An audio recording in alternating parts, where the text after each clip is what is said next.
Salut! Petite vidéo aujourd'hui pour vous parler du signe du Bélier en tant que concept. C'est-à-dire que ici le but n'est pas de parler des personnes par exemple qui ont le soleil en Bélier. Alors là j'en perds peut-être déjà certains, c'est-à-dire que quand on entend autour de soi les gens qui disent je suis Bélier, je suis Taureau, je suis Gémeaux, etc. En fait en astrologie on dit que ça fait référence au signe solaire, c'est-à-dire au signe dans lequel était le soleil au moment de la naissance de la personne. Euh, mais en fait, une personne n'est pas définie que par son signe solaire, que par un seul signe. Elle est définie par beaucoup d'autres planètes qui sont évidemment interprétées en astrologie et qui sont chacune positionnées dans un signe en fonction du lieu de naissance et du moment de la naissance de cette personne. Ok. Donc typiquement, pour que ce soit peut-être plus clair pour certains d'entre vous, on peut avoir le soleil en bélier, donc dire je suis bélier, et puis avoir la lune en capricorne, Mercure en poisson, Vénus en taureau, etc. Ok. Donc le but aujourd'hui, c'est pour pouvoir justement interpréter toutes ces choses, disons, qui sont déjà plus approfondies en astrologie, c'est de pouvoir comprendre ce que signifie chacun des 12 signes du zodiaque en tant que concept, en tant qu'archétype, si vous voulez, donc de manière plus générale. Voilà. Donc commençons. Le signe du bélier, alors moi ce qui me vient en premier à l'esprit, c'est l'impulsivité. Donc c'est peut-être un cliché, mais il en est néanmoins vrai. Donc c'est en fait effectivement le premier signe du zodiaque et c'est un signe de feu. Et donc ça en fait ça signifie que c'est une énergie qui est portée par beaucoup de dynamisme, de force, je dirais même de vitalité, voire d'enthousiasme, et en particulier pour le bélier, j'aime bien faire référence à l'idée de l'étincelle ou de la flamme qui s'éveille en nous. C'est comme un élan qui nous incite à foncer et à suivre quelque chose. Ce quelque chose, en général, pour le bélier, c'est clairement une pulsion, un désir, une envie.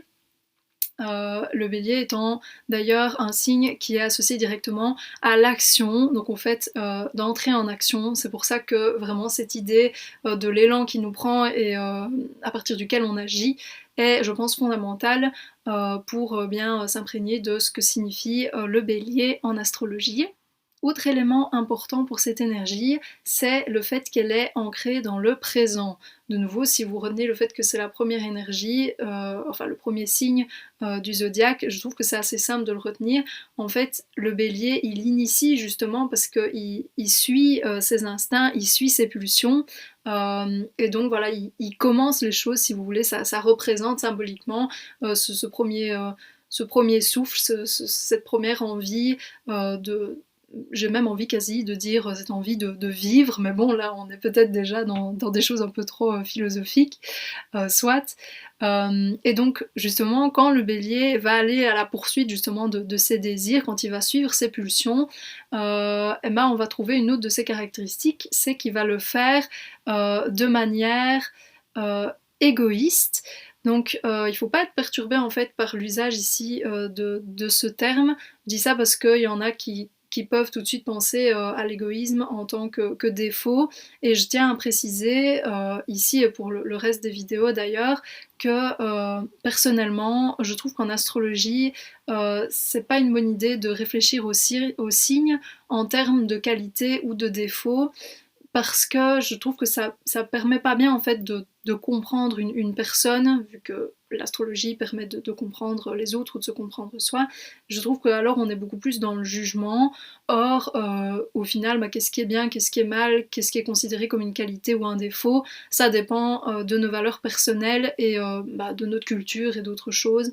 Donc voilà, je tenais à préciser ça avant de continuer. Mais donc du coup, cet égoïsme du bélier, pour donner plus de détails, je pense que c'est dans l'idée que en fait, le bélier vraiment littéralement ne prend pas en compte les autres. Voilà, il a son envie à lui, son désir à lui, ses moyens à lui, sa force à lui, et voilà, il y va. Et effectivement, sur le passage, il peut du coup bousculer, voire écraser, si on est un peu dramatique, les autres. Je pense aussi qu'on peut, pour un peu mieux saisir cette idée, penser aux jeunes enfants qui en fait n'ont pas conscience de l'existence des autres, n'ont pas conscience du regard des autres. Voilà, c'est assez enfantin effectivement comme énergie de ce point de vue-là. Mais il y a aussi en fait l'idée d'agressivité qui est associée à l'énergie du bélier. Pour ceux qui le savent, et puis de toute façon je pense que ça va permettre d'éveiller certains concepts pour certains. Le bélier est associé à la planète Mars, qui est donc le dieu de la guerre, etc.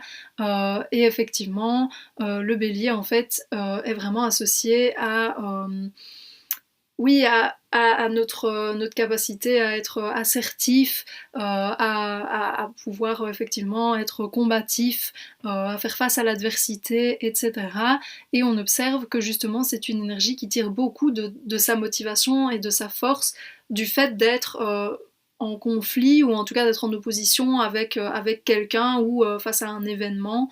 Là, je pense que c'est extrêmement important pour comprendre l'énergie du bélier, mais il n'y a pas là derrière une idée de rancune ou de méchanceté. Ça, c'est pas du tout l'idée que j'essaye de transmettre, parce que justement, en plus, en général, l'énergie du bélier étant une énergie, donc, comme je l'ai dit, fort ancrée dans le présent, cette colère qu'il peut y avoir, cette agressivité, elle est vraiment instantanée.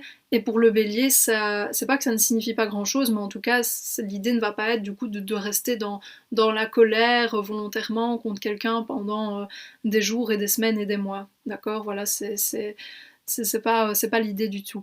Ça me fait penser d'ailleurs aussi que si l'énergie du bélier est dans une situation de challenge, de défi, justement, il y aura cette envie de vaincre, en fait, donc toujours cette idée de combat, etc.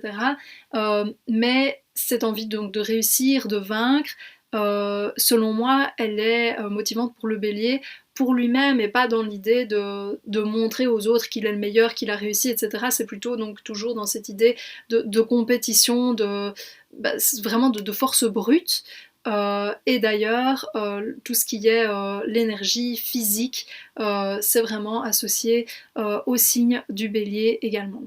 Enfin, une autre grosse caractéristique du bélier en tant que concept, eh ben, c'est le fait d'être indépendant, ce qui ne vous étonnera sûrement pas vu ce qu'on vient déjà de voir ensemble. C'est-à-dire que, étant donné que le bélier a beaucoup de force pour lui-même, qu'il n'a pas vraiment besoin des autres, qui n'accorde pas énormément d'importance à la vie des autres, par exemple, bah, ça fait que du coup, il peut vraiment se débrouiller tout seul. Et en général, il y a justement une envie, un plaisir à faire les choses soi-même. Donc ça, c'est aussi fort marqué. Et alors, je dirais qu'il y a aussi un élément qui est en lien avec le courage, en fait, tout simplement. Et le fait d'être, bah, de nouveau sans étonnement, mais d'être très franc, très honnête. Voilà, du coup, on en a terminé pour aujourd'hui avec le signe du bélier en tant que concept. J'espère que ça vous aura parlé, et merci d'avoir pris le temps bah, voilà, de m'écouter. Et du coup, je vous dis à la prochaine pour une vidéo similaire, mais cette fois évidemment sur le taureau. Salut!